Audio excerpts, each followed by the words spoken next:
이런 이야기를 듣다 보니 참 아쉬운 게, 그럼 미국에서는 이런 일이 벌어졌는데 우리 현실로 돌아와서 보면, 특히 우리 국회 현실로 돌아와서 보면 참 아쉬운 점이 있습니다. 대표적으로 2018년에 남북 정상회담이 세 차례 있었죠. 그러면서 두 차례 공동선언이 있었습니다. 4.27 판문점 선언, 그리고 9.19 평양 선언. 그런데 아시는 것처럼 이 두 정상이 만나서 공동선언을 했지만 사실 국내적으로 법적 효력은 갖고 있지 못합니다. 네. 이것만이 아니라 그 이전에 이제 정상선언들도 그랬죠. 만일 이 남북의 공동선언을 국회에서 비준한다면, 그렇다면 이것은 법적 효력을 가질 수 있을 텐데 2018년에 있었던 문재인 대통령과 김정은 위원장의 공동선언, 이것을 국회에서 비준할 수 있게 된다면 어떨까요? 혹시 그런 계획을 가지고 계신가요? 저희가 역사를 복귀해 보면 남북 관계가 지적되는 과정에서 정권의 변화에 의해서 부침이 많았습니다. 그렇죠. 합의한 내용들, 실질적으로 그것들을 국회에 비준할 새도 없이 또 정권이 바뀌기도 그렇죠. 했고, 바뀐 정권에서는 과거 정권의 그런 성과들을 이어가지 못하면서, 또는 그렇다고 해서 통일이나 교류를 부정했던 것도 아니고, 박근혜 정부 같은 경우는 통일이 대박이라는 그렇죠. 메시지를 내세우면서 관계 개선에 노력을 기울이는 것처럼 보였지만 결과적으로 그 정권 간의 연속성 있는 사업이 이루어지지 못했습니다. 그건 바로 국회의 역할이 부족했기 때문인데요. 우리는 대통령제 국회이긴 하지만 정말 법을 만드는 것은 의회의 권한이고, 그렇죠. 거스를 수 없는 방식으로 하나씩 쌓아나가는 역할이 국회에 있습니다. 이번 남북 정상 간의 몇 번의 회담의 결과물들은 그래도 많이 기대를 받았어요. 왜냐하면 정권 초기에 이루어졌다는 점. 그래서 그렇죠. 국회에서 조금 동의할 수 없는 지점들이 야당 의원들에게 있다 하더라도 설득과 논의 과정을 통해서 이번 국회에서는 그것들을 다시는 되돌릴 수 없는 항구적 평화의 한 단계, 한 발로서 자리매김하겠지 하는 국민의 기대가 있었습니다. 20대 국회에서 성과를 보여드리지 못했고요. 그럼에도 불구하고 조금 전에 지금 더불어민주당 정기국회 워크숍을 했는데요. 거기서도 한반도 평화 프로세스를 위한 정상 간의 여러 회담의 결과물들을 국회에서 승인하는 것, 국회에서 의결을 통해서 정말 확고한 것으로 다져가는 것이 중요하다는 이야기 다시 한번 했고요. 국민이 다수의석 만들어 주셨고, 때로는 그 의석으로 밀어붙인다는 것에 대해서 야당에서는 힘을 이제 위시해서 야당을 무시하는 것이라고, 또 민주주의를 역행하는 거라고 얘기하긴 하지만, 얼마 전 총선이 있었습니다. 총선에서 민심이 바로미터로 이렇게 하라라고 명령해 주신 겁니다. 그 부분에 있어서는 야당도 조금 정파적인 입장이 아니라 긴 역사적 관점에서 적극적으로 좀 노력을 해주시고, 그 가운데 혹여 우리가 놓치고 있던 점들이 있으면 지적을 해주시고, 우리도 경청하고 또 야당을 대화의 당사자로 정말 테이블 위에다가 이 논제를 올려놓고 이야기를 하고 싶습니다. 그렇게 해야 될 때고 이미 늦었다는 생각이고요. 송구합니다. 미국은 했잖아요. 국방수권법 부수 법안이 왜 그렇게 의미를 갖는가라는 것은 의회가 승인을 했다는 겁니다. 그렇죠. 의회 의결이라는 겁니다. 그런 위대한 작업이 바로 동맹국, 한미동맹을 가장 중요하게 생각하는 국회지 않습니까? 동맹국 미국에서 했습니다. 함께 그런 인식을 같이 발맞춰 나갔으면 좋겠습니다. 그러니까 지금 말씀하신 것처럼 제일 좀 안타까웠던 것이, 독일의 통일 경험과 저희의 그 경험을 비교를 해보면, 독일의 경우는 빌리 브란트가 동방 정책을 선언한 이후에 정권이 바뀌어도 사실 큰 기조가 이 동서독 간의 교류 협력이라고 하는 큰 기조는 정권에 관계없이 계속 유지가 됐거든요. 그리고 심지어 마지막에 통일을 이뤄냈던 그 정권은 한국식으로 얘기하면 보수 정권이었죠. 김인당 정부의 헬무트 콜이었는데, 우리의 경우를 이렇게 바라보면 참 그런 점에서 아쉬운 점이 참 많습니다. 당이 다르면 저렇게까지 한반도 평화 문제를 다르게 바라보고 꼭 상대방을 공격해야 될까요? 이런 점이 참 아쉬운 점이 많았었는데요. 네. 사실 분단의 결과물이면서 또 분단을 극복해야 되는 입장, 여러 상황들이 저는 섞여 있다고 생각합니다. 분단 과정에서 권위주의 정권들이 탄생하는 그 와중에 국익이라는 것의 온전한 의미가 보수의 가치가 되지 못했어요. 예. 결국은 분단 상황을 활용하기도 하고 그 집권이라는 단발적인 목표 과제에 모든 것들이 그냥 복속했던 그런 역사적 경험들 때문이라고도 생각하거든요. 통상 보수라고 하면 굉장히 민족주의, 자국우선주의의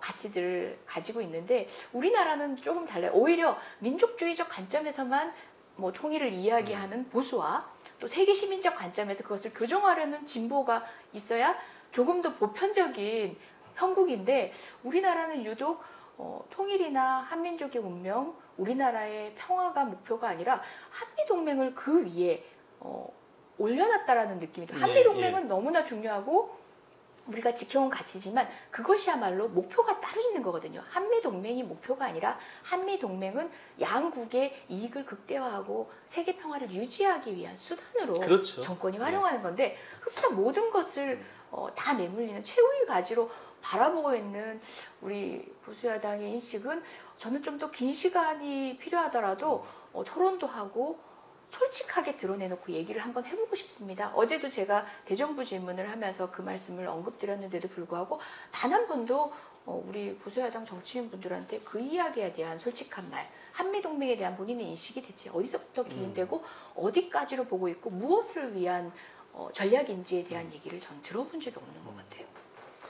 지금 하신 내용하고 바로 관련이 돼서 여쭤보고 싶은 게 사실 지금 국회 안에서의 다양한 갈등들이 있습니다. 그런데 국회는 소위 말해서 민의의 전당이기 때문에 다양한 의견이 제출되고 충돌하는 것 이것은 뭐 굉장히 자연스럽다고 생각을 합니다. 그런데 한반도 평화라고 하는 의제에 있어서는 굉장히 제가 심각하다라고 생각하는 게 뭐냐면 이 이념에 대한 공격까지 서슴지 않고 일어납니다. 사실은 얼마 전에 있었던 장관의 청문회 자리에서도 공공연하게 주사파라든가 이런 표현이 나오고 있었습니다. 자, 그걸 보면서 이러한 결국 이념 갈등이라고 하는 것을 국회가 한국 사회에 있는 이념 갈등을 조정하고 자꾸 통합하는 역할을 해줘야 될 국회가 오히려 그것을 또 조장하고 있지 않느냐 이런 생각이 드는데요. 자, 이렇게 쉽지 않은 상황에서 한반도 평화를 위해서 국회에서부터 의견을 수렴하는 과정 그리고 그것을 바탕으로 이 소위 남남 갈등이라고 하는 것을 치유해 나갈 수 있는 과정 이것이 필요하다 이렇게 생각을 하는데요. 혹시 그런 걸 위해서 이런 활동을 좀 해보면 어떨까라든가 어떤 계획이라든가 아이디어가 있으면 한번 말씀 좀 부탁드려 보겠습니다. 네, 국회는 매 국회가 처음 만들어질 때마다 초선 의원님들 중심으로 싸우지 않겠습니다. 뭐 이런 얘기부터 하시는데 저는 잘 싸워야 되는 곳이거든요. 잘 싸우겠습니다. 국민의 여러 상황들이 다 다를진데 어떻게 같은 목소리를 국회에서 내겠습니까? 각각이 처한 그 상황에 대한 정말 섬세한 인지를 통해서 그리고 또 잘 다듬어진 추상적인 의제로 제대로 예각화시키는 게 국회의 역할이고 그런 싸움의 장을 열어주는 게 치열한 토론의 장을 열어주는 겁니다. 몸싸움 말하는 건 아니잖아요. 토론의 장이 닫히고 몸싸움이 일어납니다. 잘 보면요. 법안을 심사하는 법안심사 소위가 열리면 몸싸움이 안 일어나요. 심사장이 닫히고 회의장이 닫히면 몸싸움이 일어납니다. 결국은 치열하게 말로 싸우고 험한 말을 싸우는 게 아니라 때로는 험한 말이 동원되더라도 정책을 예각화시키는 사안의 본질이 충실하다면 국민은 그것을 막말을 했다라고 얘기하지 않거든요. 본질에 어긋난 방식의 말만 난무할 때 국민은 비난을 했던 거거든요. 저는 그런 장을 만드는 게 정말 중요한데 국회가 나서지 않는다면 제가 사회적 공론화라는 이야기를 했는데요. 저는 그렇다면 밖에 국민께 물어봐야 합니다. 제가 어제 대정부 질의 마지막 과정에서 영화의 마지막 장면, 최근에 강철비라는 영화의 마지막 장면을 좀 인용을 했는데요. 우리 정우성 배우님께서 마지막에 대한민국 대통령 역할을 하셨죠. 그렇죠. 국민 여러분, 통일하시겠습니까? 라고 물었어요. 영화를 보신 분도 있고 아닌 분들도 있겠지만 영화의 스토리를 따라가면서 뭉클하기도 하고 또 먹먹하기도 했던 제가 정신이 번쩍 드는 장면이었습니다. 우리의 소원은 통일이라는 노래를 애국가만큼이나 불렀던 우리인데도 불구하고 예. 그 말에 선뜻 대답이 나오지 않는 이 간극은 뭘까 생각을 해봤더니 우리는 대통령이 우리 북한 지도자와 만나는 그런 상황을 현재 목격하고 있으면서도 진지한 통일에 대한 논의를 그리고 또 통일 교육의 장, 교육의 장이라는 건 누가 일방적으로 가르치는 게 아니라 소통하는 장이거든요. 열어본 지가 언제였던가라는 생각이 들었습니다. 그래서 저는 정치권이 그 안에서 수렴된 의사를 가지고 치열한 토론을 하는 마지막 절차도 중요하지만 저는 국민에게 던져주고 국민이 그런 논의를 할 수 있는 장을 열어내는 것, 그것도 정치권의 역할인 것 같습니다. 여쭙고 싶었습니다. 통일하시겠습니까? 자, 그러면 통일은 뭐 어떻게 해야 되는지, 왜 해야 되는지. 최근에 어떤 조사에 의하면 젊은 층들은 통일에 대한 지지가 갈수록 떨어지고 있다는 얘기도 그렇죠. 있는데요. 그거야말로 통일에 대한 인지를 이런저런 상황에 대한 고려 때문에 어떤 의견을 가졌다기보다는 통일이 아니어도 살아갈 만한 세대에 익숙해진 통일의 하두가 이미 우리 세계에서 멀어져 버린 놓치도록 만들어버린 게 저는 문제였다고 생각하거든요. 이제 통일이건 평화의 문제건 그리고 모두가 놓치고 있는 우리는 전쟁 중 중전시 상황이라는 상황에 대해서도 공론화할 필요가 있고 그래서 사회적 합의를 해나가는 시끄럽다도 치열하게 합의를 해나가는 과정을 통해서 국회를 설득할 필요가 있다는 생각입니다. 저는 국민과 소통을 그래서 먼저 하고 싶습니다. 그러니까 지금 말씀해 주신 내용을 듣다 보니까요. 언뜻 이런 생각도 좀 들어봤습니다. 여기 지금 아까 그 의원님이 한반도 평화포럼의 연구 책임위원이라고 하셨는데요. 여기엔 여야 의원들이 함께 하신 단체죠. 네. 그러니까 이런 식으로 여야 의원들이 함께하는 단체에서 공개적인 어떤 토론 같은 것을 해보면 어떨까. 그런데 이 토론의 목적이 일반적으로 TV에서 하는 토론을 보면 제가 굉장히 그 토론에 대해서 불만이 있었던 게 이거였습니다. 저는 이기고 지고 승패를 분명히 하려고 하는데 우리가 토론하는 목적이 정말로 누가 토론 더 잘했다, 누가 못했다 이걸까요? 토론의 결과로서 우리가 해야 되는 것은 적어도 한국 사회에서 이 정도는 합의가 가능해서 이런 정책을 좀 펼칠 수 있겠다. 이런 걸 좀 해야 되지 않을까라고 생각을 했는데 사실 그러면 공개적으로 여야 의원님들이 함께하는 데에서 공개적 토론을 하되 토론의 목적을 우리가 합의 가능한 수준이 어디까지인지 현재 매번 이런 작업을 하다 보면 합의 수준이 조금씩 더 높아질 수 있지 않을까 이런 생각을 좀 해봤었거든요. 네. 뭐 그 깨알온 것처럼 말씀드리자면 저희 한반도 평화행동에서 앞으로 계속 이 작업을 지속하게 되면 하고 싶은 일 중에 하나가 지금 바로 말씀드렸던 그런 사회적 합의를 공개적으로 낮은 차원에서부터 조금씩 높여나가는 이런 일을 좀 해보고 싶었습니다. 네. 국민의 대표라고는 하지만 저는 여야 국회의원만이 아니라 예. 사실 국민의 각 입장들을 모두 털어놓는 자리들이 함께 라운드 테이블처럼 예. 동시다발적으로 일어나야 한다고 생각했고요. 무엇보다 이번 총선에서 사실은 저는 그 얘기를 했거든요. 총선을 예측할 때 코로나를 상상하지 못했던 당시입니다. 이번 총선은 남북관계, 북미관계가 어떻게 됐냐에 따라 달려있어. 그러다가 민주당이 어부지리로 정말 그 북미관계가 잘 풀려가면 총선에 이길 수도 있고 그 관계가 잘 안 되면 민주당이 힘들 수도 있어라는 얘기할 때 저는 우리 정치 세력은 그러면 안 됩니다. 통일이라는 화두는 상황에 의해서 만들어지는 것들이 아니라 우리가 만들어가는 시간이고 이번 21대 총선이야말로 정말 남북관계 통일에 대한 화두를 던지는 평화의 화두를 던지는 선거여야 합니다. 예. 전 예민한 지점도 건드려가면서 우리가 선거를 주도하는 이슈로 이제 평화의 이야기를 갈무리 된 것처럼 이야기하지 마시고 또는 어떤 우연적 상황에 의해서 좌지우지 될 것처럼 이야기하지 마시고 우리가 던집시다 이야기했는데 결국은 흔하게 얘기하는 코로나 선거가 되었습니다. 예, 그처럼 이미 우리의 소원은 통일하면서 부정하면 안 될 것처럼 이야기했던 통일하는 하도 안에 많은 의견들이 이미 존재했던 상황이고 그것들을 이제 수면 위로 올려야 할 때인 것 같고요. 모든 사람들은 정말 사람의 이성이라는 게 그래서 위대하구나라는 생각을 했던 게요. 저는 자유한국당 의원님들도 논의를 할 수 있고 그 시간에 상당한 어느 정도의 시간이 주어지기만 하면 예. 조금씩 서로를 이해할 수 있는 접점들이 찾아지더라고요. 충분히 자신의 의견을 전달했을 때 가능한 겁니다. 섣불리 뭐 타협하면 오히려 그게 더 저는 문제를 만들어내는 거라고 생각하고요.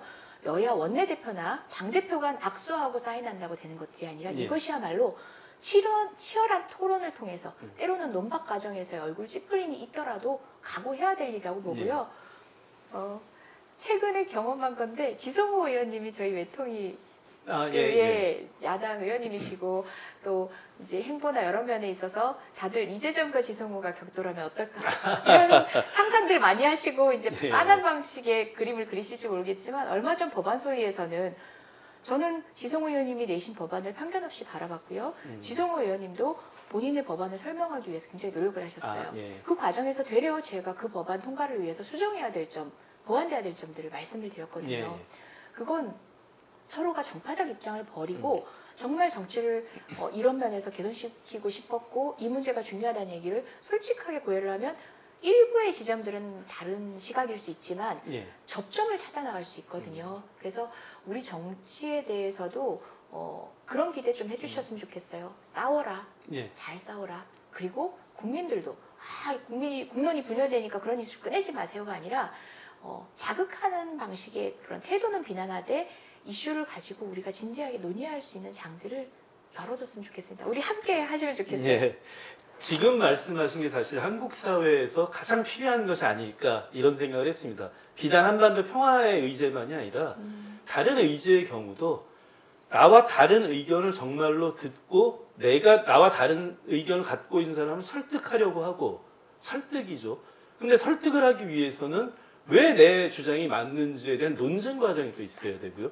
그런데 결론을 내릴 때는 100을 다 얻지 못한다면 지금 현재 우리 수준에서 할 수 있는 합의는 이 정도까지 할 수 있겠구나. 이 결론을 항상 내리는 것이 저는 굉장히 중요하다고 생각합니다. 그래야 그 다음 단계로 계속 나아갈 수 있는 이 토대를 만드는 작업이 되지 않을까. 네. 이렇게 생각을 좀 합니다.